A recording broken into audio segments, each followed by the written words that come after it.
If you had to pick, who would be your person of the year? It's actually an interesting exercise as we approach New Year's. And we know it's popular because Time magazine has been doing it for a very long time, nominating a person of the year. In fact, this year, Time went with the Ebola fighters. But if you look at the stories Time magazine featured, I want to suggest that maybe this year's person of the year should be God. And I know God's not a person, at least not for a lot of us, so don't debate that. But why am I suggesting, based on the Ebola fighters, that the person of the year for Time magazine, and maybe for a bunch of us as well, should be God?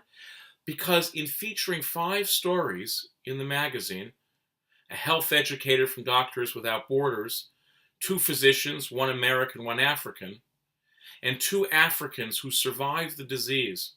One an ambulance driver who took care of sick kids, and the other one who had been a non-expert, a layperson who survived the disease and then became a volunteer nurse as a result of going through what she went through. All but that first health educator, all of them tell their story as a story of purpose and will of God. All of them tell a story in which they pray before they do that which the rest of us see as heroic. All of them talk about the religious and spiritual dimension of what it means to fight this incurable disease. All of them talk about what it means to find strength through faith when other answers have eluded them. Now, I'm not saying everyone has to believe in God. I'm not saying everyone has to pray. But what if it turns out that in the face of the biggest fights we face, whether personal struggles, national struggles, whatever they may be, the things that help us go past our usual limits to places of strength and compassion and courage and caring that we never even knew we had within us, that's our God, whether we call that God God or not. And that this year, as we look back on 2014, and begin to plan for how 2015 will be, the person of the year should be God.